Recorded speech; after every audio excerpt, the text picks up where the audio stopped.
নমস্কার বন্ধুরা, হেসেল বনরক্ষীতে আপনাদের সকলকে স্বাগত। আজকে আমি বানাবো সম্পূর্ণ নতুন পদ্ধতিতে চাউমিন। রেসিপিটা খেতে এতই ভালো হবে যে দেখবেন সবাই চেয়ে চেয়ে খাবে। তা আসুন বন্ধুরা, স্কিপ না করে সম্পূর্ণ রেসিপিটি দেখুন। এখানে আমি কড়াইয়ে জল বসালাম, জলটা গরম করতে দিলাম।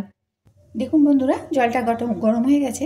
এখন এর মধ্যে দিচ্ছি 1 চামচ মতো তেল, সাদা তেল দিয়ে দিলাম। তেল দিলে চাউমিনগুলো একটার সাথে একটা লেগে যাবে না। আর এখানে আমি দিয়ে দিচ্ছি 1 প্যাকেট চাউমিন। 1 প্যাকেট চাউমিনের মধ্যে দুটোই ভরা ছিল, প্যাকেটে অনেকটা গুঁড়ো ছিল, এগুলো দিয়ে দিলাম।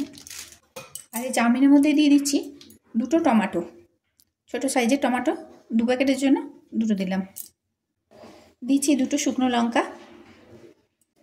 আর দিচ্ছি 1টা পেঁয়াজ 4 ফালি করে কেটে নিয়েছি, আর 4-5 কোয়া রসুন। এইভাবে চাউমিন করে দেখতে পারেন, দুর্দান্ত স্বাদের হয়। সম্পূর্ণ নতুন পদ্ধতি। এখন একটা কাঁটা চামচের সাহায্যে চাউমিনটা হালকা করে খুলে দিলাম, যাতে একটু তাড়াতাড়ি সেদ্ধ হয়ে যায়। আর এই চাউমিনটা খুব তাড়াতাড়ি সেদ্ধ হয়, শুধু ফুটে উঠলে নামিয়ে নিতে হবে, কারণ খুবই সরু চাউমিন, বেশি সেদ্ধ হলে আবার গলে যায়। দেখুন বন্ধুরা, চাউমিনটা ফুটে গেছে।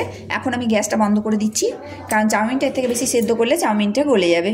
সেদ্ধ হওয়ার সঙ্গে সঙ্গে জলটা ছেঁকে নিতে হবে।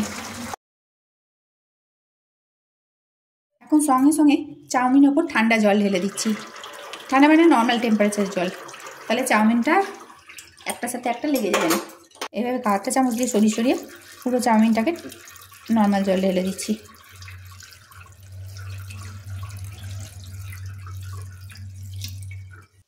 এখন চাউমিন থেকে এগুলো বেছে তুলে নিতে হবে। এটা চপ করব, তার জন্য আমি একটা চপের মধ্যে দিয়ে নিচ্ছি টমেটো, পেঁয়াজগুলো বেছে নিচ্ছি, লঙ্কার বোঁটাগুলো ছাড়িয়ে নিচ্ছি, পেঁয়াজ টমেটো রসুন বেছে নিলাম। এটা এখন চপ করে নিতে হবে।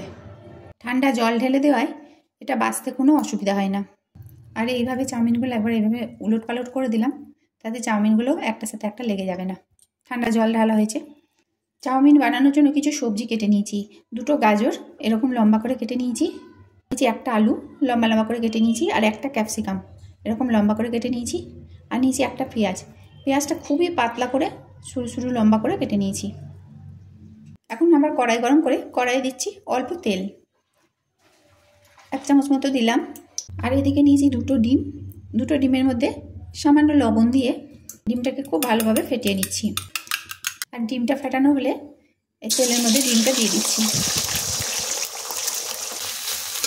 ডিমটাকে ভালো করে নেড়ে সঙ্গে সঙ্গে ডিমটাকে এইভাবে ভেঙে নিতে হবে।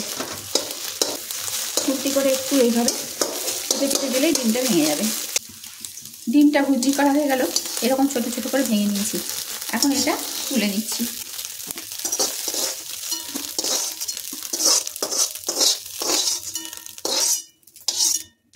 ওই কড়াইয়ে দিচ্ছি তেল, সাদা তেলে পুরো চাউটা রান্না করব। তেলটা ভালো করে গরম হলে যে ছোট পেঁয়াজটা কেটেছিলাম সেটার মধ্যে দিয়ে দিচ্ছি। পেঁয়াজটা এখন ভেজে নিতে হবে, যেমন বেরেস্তা ভাজা হয় ওইভাবেই ভাজবো, তবে বেরেস্তা যতটা মুচমুচে হয় অতটা মুচমুচে করে ভাজবো না, একটু নরম করে ভেজে নেব। ব্রাউন কালার ধরে আসা অবধি পেঁয়াজটা ভেজে নিতে হবে। চাউমিন তো অনেক রকমভাবে বানিয়ে খেয়েছেন, তবে এইবার একবার ট্রাই করে দেখুন। খেতে এতটাই ভালো হয় যে বারবার এরকম করেই বানাবেন, আর দেখবেন সবাই চেয়ে চেয়ে খাবে। সম্পূর্ণ নতুন পদ্ধতিতে বানাচ্ছি। আশা করি আজকের ভিডিওটা আপনাদের বেশ ভালো লাগবে। তো দেখুন বন্ধুরা, পেঁয়াজটা আমি ব্রাউন করে ভেজে নিলাম। এর থেকে যদি আরেকটু বেশি ভাজি তাহলে আবার পেঁয়াজের বেরেস্তা হয়ে যাবে। আমি বেরেস্তা বানাচ্ছি না, তাই পেঁয়াজটা এখন তুলে নিচ্ছি।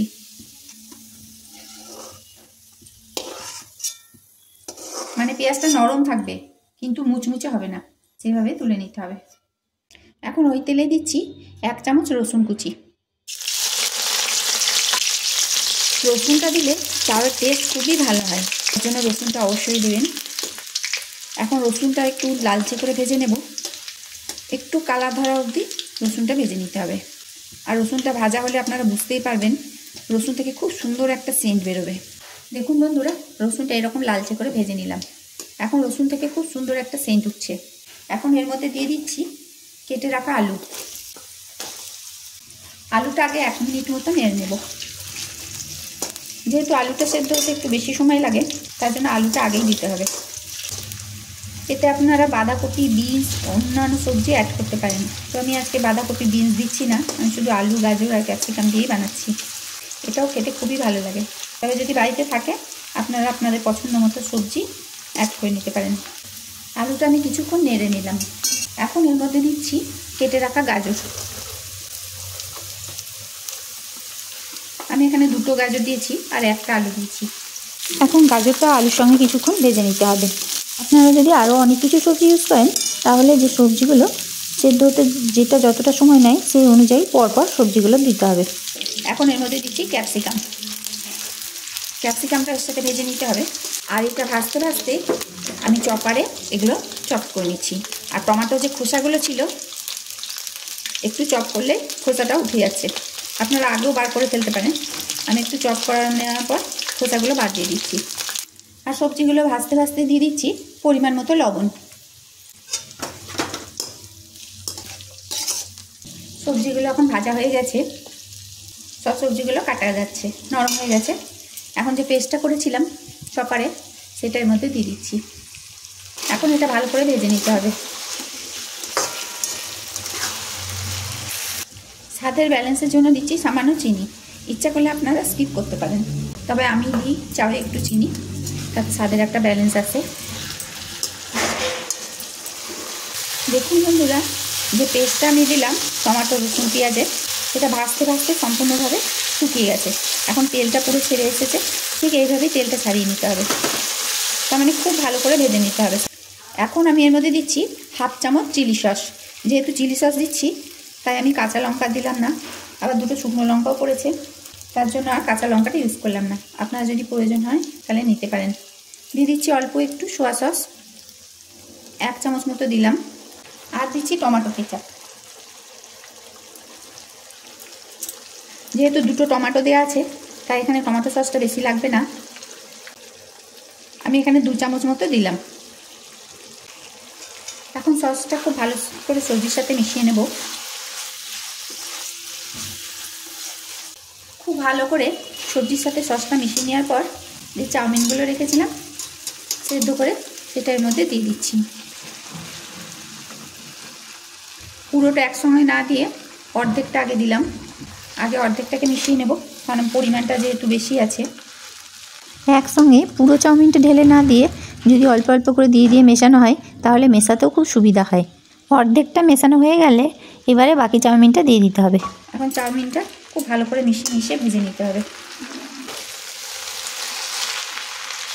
রেসিপিটা যদি আপনাদের ভালো লাগে তাহলে প্লিজ লাইক, শেয়ার এবং কমেন্ট করবেন।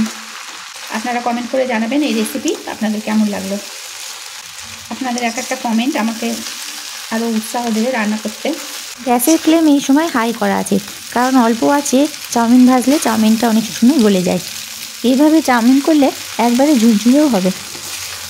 যে সকল নতুন বন্ধুরা রেসিপিটা দেখছেন তাদের যদি ভালো লেগে থাকে তাহলে প্লিজ চ্যানেলটিকে সাবস্ক্রাইব করবেন, তার সাথে পাশে থাকা বেল আইকন অবশ্যই প্রেস করবেন, যাতে আমার নতুন ছাড়া ভিডিও নোটিফিকেশান আপনাদের মোবাইলে আগে পৌঁছে যায়। আর এইভাবে চাউমিন বানিয়ে একবার অবশ্যই দেখবেন কেমন লাগে। একদম সম্পূর্ণ নতুন পদ্ধতিতে বানালাম, আশা করি আপনাদের সকলের খেতে খুব ভালো লাগবে। এইভাবে সমস্ত চাউমিনটা সবজি আর সসের সাথে খুব ভালো করে মেশাতে হবে, আর মেশাতেই ভাজা হয়ে যাবে। আর চাউমিনটা মেশাতেই এর মধ্যে যে ডিমগুলো ভেজে রেখেছিলাম সেগুলো দিয়ে দিলাম, আর যে পেঁয়াজটা ভেজে রেখেছিলাম সেটাও দিয়ে দিচ্ছি। এইভাবে চাউমিন বানিয়ে কাউকে যদি খাওয়ানো হয় দেখবেন বারবার এইভাবেই চাউমিন বানাতে বলবে, খেতে এতটাই ভালো হয়। এখন এটাও খুব ভালোভাবে মিশিয়ে নিতে হবে, আর মেশাতে চাউমিনটাও ভাজা হয়ে যাবে, কারণ গ্যাসের ফ্লেম হাইতে করা আছে। খুব ভালোভাবে মিশিয়ে নিলাম। ডিম আর পেঁয়াজ ভালোভাবে মেশানো হলে ছড়িয়ে দিচ্ছি ম্যাগি মশলা। এই ম্যাগি মশলাটা অবশ্যই দেবেন, তাহলে কিন্তু টেস্ট খুবই ভালো লাগবে। এই ম্যাগি মশলাটা দেওয়ার পর খুব ভালো করে মিশিয়ে নিতে হবে। এই ম্যাজিক মশলা দিলে টেস্টটা আরও বেড়ে যাবে। যে কোনো চাউ রান্না করলেই ম্যাজিক মশলাটা দেবেন, খুবই ভালো লাগবে খেতে। আমি এখানে 1 প্যাকেট ম্যাজিক মশলা পুরোটাই দিয়ে দিলাম, আর খুব ভালো করে এটা মিশিয়ে নিতে হবে। আমার এই নতুন পদ্ধতিতে চাউমিন রান্না হয়ে গেল। আর ভিডিওটি যদি আপনাদের ভালো লাগে তাহলে প্লিজ লাইক করবেন। আপনাদের এক একটা লাইক আমাকে অনেকটা এগিয়ে যেতে সাহায্য করবে। চাউমিনটা রান্না হয়ে গেল, আমি এটা পরিবেশন করব। আর পরিবেশন করার সময় ওপর থেকে শসা কুচি ছড়িয়ে দেবো। শসাকে কুচি করে যদি চাউমিনের ওপর ছড়িয়ে দেওয়া হয় তাহলে চাউমিন খেতে খুবই ভালো হয়। আর দেখুন বন্ধুরা, চাউমিনটা দেখতে কতটা সুন্দর লাগছে আর কতটা ঝুরঝুরে হয়েছে। আমার চাউমিন রান্না হয়ে গেল, এগ চাউমিন। এখন আমি গ্যাসটা বন্ধ করে দেবো। সমস্ত রেসিপিটি দেখার জন্য হেসেল বনলক্ষ্মীর তরফ থেকে অসংখ্য ধন্যবাদ।